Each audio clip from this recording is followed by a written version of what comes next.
नाज़रीन अस्सलाम वालेकुम। आज हमारे साथ लखनऊ से लोकसभा क्षेत्र के उम्मीदवार जनाब अभिषेक मिश्रा जी मौजूद हैं और ये उत्तर प्रदेश सरकार में मिनिस्टर भी हैं।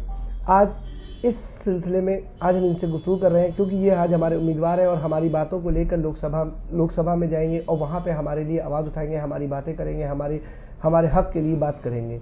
तो आइए हम इनका खैर मकदम करते हैं। बहुत बहुत शुक्रिया आपका आने के लिए। बहुत बहुत शुक्रिया आपका। तो सर पहली चीज़ तो सर आप ये बताइए कि आप राजनीति में आए हैं, आप पॉलिटिक्स में आए हैं, पॉलिटिक्स में आप एक प्रोफेसर होते हुए आए हैं, क्यों आए हैं, क्या वजह है? देखिए, मुझे दुनिया के सबसे अच्छे इंस्टीट्यूशंस में पढ़ने का मौका मिला। इंग्लैंड से लेकर के अमेरिका तक का काम करने का मौका दुनिया के कई हिस्सों में मिला। IIM अहमदाबाद जो कि हिंदुस्तान की सबसे प्रीमियर मैनेजमेंट एजुकेशन की संस्था है, उसमें पढ़ाने का मौका मिला। अभी मैं हार्वर्ड यूनिवर्सिटी अमेरिका भी पढ़ा करके आया, अभी पिछले 2 महीने पहले। लेकिन मुझको ऐसा लगता था कि राजनीति ये वो नीति है जो व्यवस्था को चलाती है। जो हमारा राज है, राज किससे बनता है? राज लोगों से बनता है, जनता से बनता है, आम आदमी से बनता है। तो जो राज की नीति है वो सबसे महत्वपूर्ण प्लेटफॉर्म है, सबसे महत्वपूर्ण स्थान है। आदमी अगर कुछ करना चाहता है तो उसके लिए आप इतनी जिंदगियों पे इफेक्ट डाल सकते हैं। आपका एक छोटा सा डिसीजन, एक छोटा सा इंटरवेंशन, किसी एक मौके पे एक बात जो इस दिशा में जा रही थी उसको अगर आपने मोड़ दिया दूसरी दिशा में, उसका असर करोड़ों लोगों की जिंदगियों पे पड़ता है। तो ये सबसे नेक काम है, सबसे अहम काम है, इसलिए मैं राजनीति में आया। सर माइनॉरिटीज के लिए आपकी क्या प्लान्स, फ्यूचर प्लान्स है? देखिए, माइनॉरिटीज की हालत जैसे नेताजी हमेशा कहते हैं, स्पेशली मुसलमानों की, मैं माइनॉरिटी शब्द नहीं पसंद करता। आपको जिसको कहना है उसको खुल के कहना चाहिए। समाजवादी वो पार्टी नहीं है जो अल्पसंख्यक कहती हो। नेताजी शान से मुसलमान कहते हैं, हम लोग भी मुसलमान कहते हैं। तो मुसलमानों के लिए उनकी समस्याएं आज की तारीख में कई जगहों पे दलितों से भी खराब है। हम लोगों ने हमेशा से इस बात की हिमायत की है कि SC ST में अगर हिंदू है तो मुसलमान भी जोड़ा जाना चाहिए।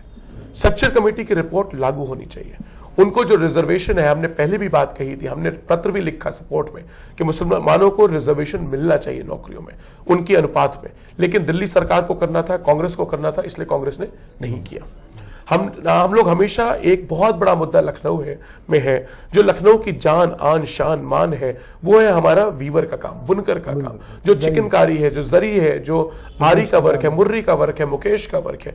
वो हमारी लखनऊ की पहचान उस काम से। लेकिन उनके लिए कुछ हुआ नहीं है। भारत सरकार की बहुत सारी योजनाएं हैं बाकी लोगों के लिए, चाहे मिनिस्ट्री ऑफ MSME में हो, चाहे हैंडलूम कॉर्पोरेशन में हो, टेक्सटाइल्स मिनिस्ट्री में हो, स्लम रीडेवलपमेंट में हो, कई सारे क्षेत्रों में है। लेकिन आज तक लखनऊ के बुनकरों को नहीं मिल पाई वो। तो हम लोग जाएंगे, दिल्ली में ताकत आप बढ़ाते हैं, हम लोग सांसद बनते हैं तो उस पर भी काम करने का प्रयास करेंगे, उसको करा करके लाएंगे उत्तर प्रदेश के बुनकरों के लिए। एक बहुत बड़ी समस्या है उन जगहों की जहां ये लोग रहते हैं, जो एरिया है उस एरिया के सैनिटेशन है, हेल्थ है, उनके एजुकेशन एक बहुत बड़ा इश्यू है। तो उन सब पे काम करने की जरूरत है। और देखिए, मैं एक बात मानता हूं, मैं पढ़ा लिखा आदमी हूं, दुनिया में, हिंदुस्तान में, नई धरती पे जो सबसे अच्छे इंस्टीट्यूशन उनमें पढ़ने का मौका मिला, तो मैं एजुकेशन की कीमत समझता हूं। और लखनऊ का रहने वाला हूं, ऐसा नहीं कि कहीं बाहर से आकर के चुनाव लड़, कहीं और से चले आए लखनऊ में चुनाव लड़ रहे। तो हम लोग लखनऊ की दिक्कतें जानते हैं। बालू अड्डा बुलाकी अड्डे का अंतर जानता हूं, खुर्रम नगर और खुर्शीद नगर का अंतर जानता हूं, आलमबाग और आलमनगर का अंतर जानता हूं। तो हम लोग ये चाहते हैं कि एजुकेशन सबसे बड़ा टूल है, सबसे बड़ा साधन है, सबसे बड़ी व्यवस्था है लोगों का, उनकी जिंदगी बदलने के लिए, जिंदगी का नजरिया बदलने के लिए। तो मेन काम एजुकेशन पे होना चाहिए, हेल्थ पे होना चाहिए, सैनिटेशन पे होना चाहिए, और इनको सही दाम मिले, सही दाम मिले। कई लोगों की आंखें खराब हो जाती हैं, हाथों में दिक्कत हो जाती है, उसको हेल्थ का इंश्योरेंस मिले और जिंदगी का इंश्योरेंस मिले। इन 2-3 मुद्दों पे मैं काम करना चाहता हूं। अच्छा, हेल्थ इंश्योरेंस पे आपने कहा, तो सर जो ये जरी कारीगर होते हैं या मुकेशी कारीगर हैं या आपके जरदोजी कारीगर हैं, बेसिकली इनके लिए सबसे बड़ी प्रॉब्लम ये होती है कि ये जब मेडिकल एड के लिए जाते हैं, आइज के लिए जाते हैं, तो इनको एड के लिए इनको ये नहीं मालूम होता एड कहाँ मिलेगी। क्या इसके लिए कोई कैंपिंग अभियान आप शुरू कराएंगे? बिल्कुल करेंगे। इसके लिए मैं चाहता हूं कि इनकी कॉलोनियों में, इनके मोहल्लों में एक कैंप्स लगे, इन सबको एनरोल किया जाए इंश्योरेंस पॉलिसी के तहत। एक मास इंश्योरेंस पॉलिसी हो, हर आदमी इंश्योर्ड हो, जिसमें उसका छोटा मोटा जो भी व्यवस्था होगी, 20-25 रुपए महीने का अगर उनको देना हो वो दे दे, बाकी सरकार दे दे सारा। दिहाड़ी फिक्सिंग कुछ करी जाएगी? करना चाहिए, वो करना चाहिए। उसमें बहुत सारे इश्यूज हैं, लेबर लॉ के एक्ट हैं, इंडस्ट्रियल पॉलिसी के एक्ट हैं, इनके अपने हैंडीक्राफ्ट और उसके एक्ट हैं, लेकिन उनमें अमेंडमेंट भारत सरकार कर सकती है। तो हम लोग दिल्ली में ताकतवर होते हैं, नेताजी की ताकत बढ़ती है, तो हम लोग उसको भी करने का काम करेंगे, जिससे कि आज इनको बेसिक रिटर्न नहीं मिलता अपने काम का। बहुत कम पैसे, कोई 100 रुपए कमा रहा है, कोई 80 रुपए में काम कर रहा है, कोई 125 रुपए में काम कर रहा है। वो बढ़ना चाहिए, नहीं तो अपना घर कैसे चलाएंगे, परिवार कैसे चलाएंगे। सर, मदरसा मॉडर्नाइजेशन, मदरसे जो कि आज मतलब एक बहुत बड़ी आबादी को, मुसलमान आबादी को, मुस्लिम आबादी को जो एजुकेशन देते हैं, उनमें मॉडर्नाइजेशन होना चाहिए, किस तरह से होना चाहिए, क्या उसके लिए क्या फीचर? देखिए, पहले तो मैं ये कह दूं कि मदरसे बहुत महत्वपूर्ण काम कर रहे हैं समाज में, और मैं चाहता हूं कि मदरसों की जो एजुकेशन का सिस्टम है, पैटर्न है, ट्रेडिशन है, वो बचा रहे, वो खत्म ना हो। लेकिन जहां तक हमें अपना संस्कार बचाना है, हमें अपनी जो हमारे वैल्यू सिस्टम है, जो हमारा मूल्य है, उनको हमें बचाना है, और हमें अपनी भाषा बचानी है।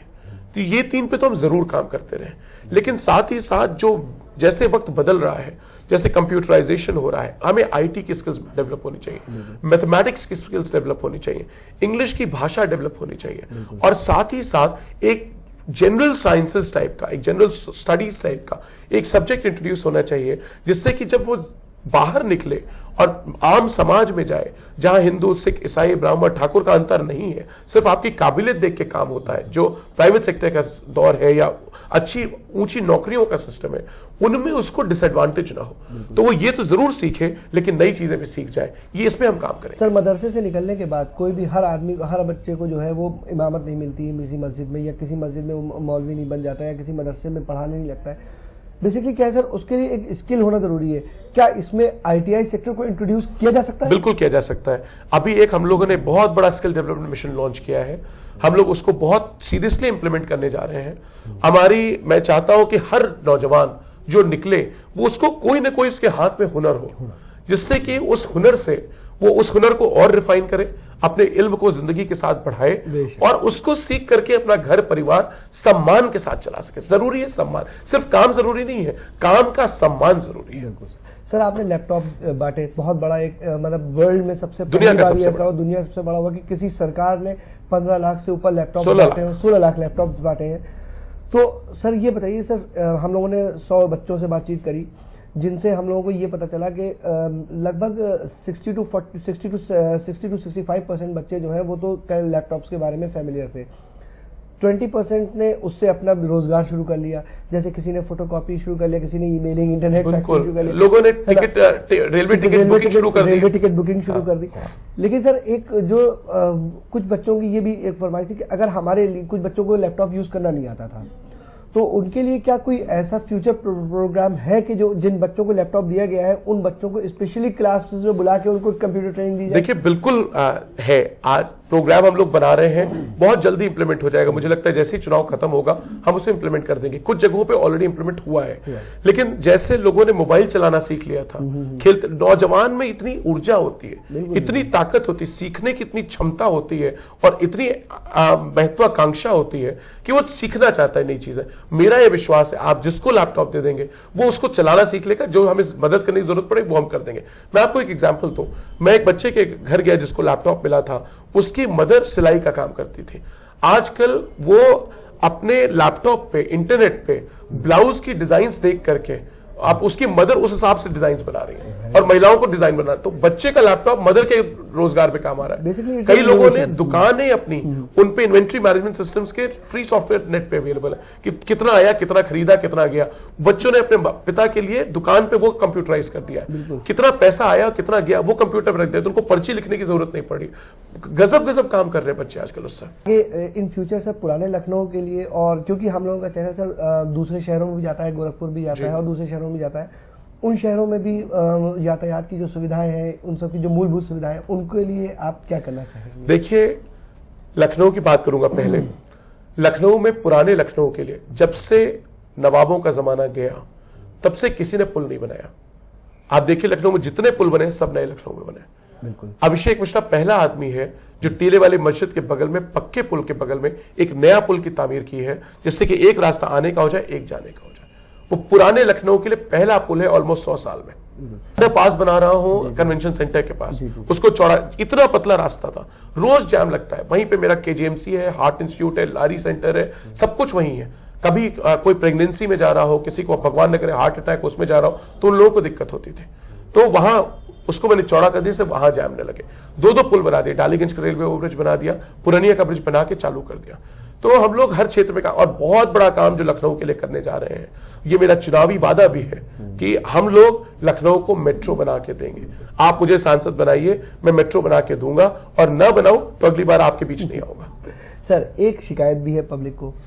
शिकायत ये है पब्लिक को कि सर जो हमारे मॉन्यूमेंट्स हैं, जो हमारे मॉन्यूमेंट्स है ओल्ड लखनऊ के, जैसे रूमी गेट है, हमारा सदर दरवाजा है छोटे इमामबाड़े का, या जो पुरानी धरोहर हैं, जो पुराने एरियाज हैं, उनमें जो डेवलपमेंट का काम हो रहा है वो बहुत कम हो रहा है, और वक्फ की हालत, औकाफ की हालत जो है बहुत खराब है सर। उसके लिए भी कुछ प्लान है सर? देखिए, पहली बार मेरे क्षेत्र में है इमामबाड़ा भी और रूमी दरवाजा भी।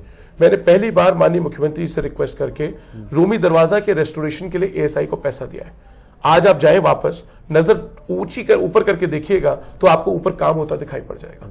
रूमी दरवाजा पहली बार काम हो, और मेरे मन में है कि मैं रूमी दरवाजा से और जहां इमामबाड़ा शुरू होता है उस पूरी सड़क को बंद कर दूं, जिससे रूमी दरवाजा का रास्ता आने जाने वाला कभी ऐसा ना हो कि कोई किसी ने एक्सीडेंट, मान लीजिए किसी बड़ी ट्रॉली ने या ट्रेलर ने टक्कर मार दी रूमी दरवाजे को किसी दिन किसी ने गलती से, तो मेरा बहुत बड़ा नुकसान हो जाएगा संस्कृति का। मैं उस रास्ते को बंद करना चाहता हूं, पीछे से एक रास्ता बनाना चाहता हूं नींबू पार्क के सामने से, बंदे से, जिससे सारा ट्रैफिक उधर से डाइवर्ट हो जाए। मेरा नया पुल बन रहा है, उसके भी फायदा हो जाएगा। जहां वो जो सब स्टेशन है बिजली का, वो वहां से शिफ्ट हो जाए, वहां अच्छे बाग बन जाए, पार्क बन जाए, लोग आए बैठे और उसको रेस्टोरेशन करें। हम इमामबाड़े के भी रेस्टोरेशन के लिए पैसा दिया है और रूमी दरवाजे के लिए भी दिया है। दोनों पे इस समय काम चल रहा है और दोनों को हम सजा करके, संवार करके, सजो के रखेंगे। वो लखनऊ का नाम उससे, लखनऊ की पहचान उससे। सर, बच्चों का भी दो क्वेश्चन थे बच्चों के, कि बच्चे ये कहते हैं कि जो उनकी पार्क्स है वो छोटी होती चली जा रही है, तो उनके खेलने की जगह भी कम होती चली जा रही है। तो अगर इसकी जगह जैसे नींबू पार्क है, इसको भी डेवलप कर दिया जाए। और बिल्कुल कर दिया जाएगा। आपने बहुत अच्छी बात की, मैंने अभी वही बात कही। जहां सब स्टेशन बना हुआ है, सब स्टेशन हम शिफ्ट करने जा रहे हैं। हम लोग सांसद बन जाएंगे, क्योंकि वो देखिए इतना खूबसूरत मॉन्यूमेंट बना है, वहां सब स्टेशन बनना ही नहीं चाहिए था। उसके बगल में सब स्टेशन बना दिया जाकर के। बहुत गलत प्लानिंग है। हम चाहते हैं वहां से हट जाए, बच्चों के खेलने के लिए साफ हरा भरा सुंदर पेड़ लगा करके, अच्छी छतरियां लगा दे, लोग दोपहर में बैठ सके, पारी पर से तो भी बैठ सके, और वो सुंदर सा एक डेवलप हो जाए, जिससे कि लोग आए जाएं और अपने परिवार के साथ एंजॉय करें। झूलों की दशा बहुत खराब है, ठीक करा देंगे। बहुत खराब है, बहुत बुरी हालत है, ठीक करा देंगे। मैं नए झूले लगवा दूंगा। बिल्कुल बिल्कुल। अच्छा सर, लास्ट क्वेश्चन सर, सबसे पहली चीज सर, जो आपने अभी तक काम किया है, क्या आप उस काम से संतुष्ट हैं? संतुष्ट नहीं, बहुत खुश हूं, क्योंकि मैंने जो काम किया है, मैंने आपको बताया 3 पुल, दोनों बंधे, आज तक नहीं बने थे दोनों बंधे की सड़कें, और सड़क नहीं बनाई जिस क्वालिटी की बनाई है, ग्रिल लगा करके, लाइट लगा करके, सब कुछ बनाया मैंने। सैकड़ों किलोमीटर सीवर लाइन, सैकड़ों किलोमीटर तार, उसको अंडरग्राउंड कर दिया। मेरी अकेली कॉन्स्टिट्यूंसी उत्तर प्रदेश में, जिसमें 4 सबस्टेशन बना दिए मैंने। पुराने लखनऊ के लिए पहली बार काम किया है किसी ने, तो अभिषेक मिश्रा ने किया। सीवर ट्रीटमेंट प्लांट ठीक कर दिया, ठाकुरगंज में टीबी हॉस्पिटल बना दिया, और अभी परसों 2 दिन पहले उसमें मैटरनिटी सर्विसेज शुरू करा दी, जिससे कि उस पूरे क्षेत्र की महिलाओं को, गर्भवती महिलाओं को आसानी हो। कल वहां पे पहला ऑपरेशन से पहला बच्चा कल जन्मा है वहां पे। तो इतना मैंने काम किया। आप हमारे व्यूअर्स से कुछ कहना चाहेंगे सर? मैं सिर्फ इतना कहना चाहूंगा कि लखनऊ का रंग बदलिए, लखनऊ का मिजाज बदलिए।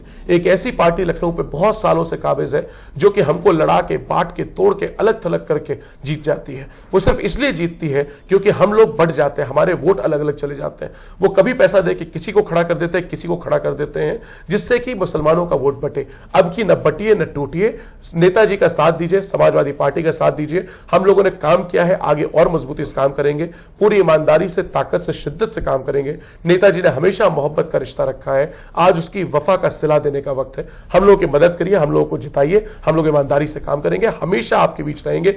लखनऊ के रहने वाले, आप जब खोजेंगे हम लोग मिल जाएंगे। बहुत बहुत शुक्रिया, बहुत बहुत धन्यवाद। ये थे हमारे साथ प्रोफेसर अभिषेक मिश्रा जी, जो अभी आपके सवालों के जवाब दे रहे थे। हम आपसे उम्मीद करते हैं कि आप लोग अपना वोट जरूर कास्ट करेंगे। 30 तारीख को भूलिए नहीं, लखनऊ में और आसपास के क्षेत्रों में, बाराबंकी में, फैजाबाद में भी वोट पड़ेंगे। आप सब लोगों से गुजारिश है कि उस दिन अपना वक्त निकाल के, समय निकाल के अपना वोट जरूर दें, और वोट आपका हक है, आपको देना है। शुक्रिया। अस्सलाम वालेकुम। कैमरामैन मोहम्मद हैदर के साथ मैं रफत आलम, अलविदा।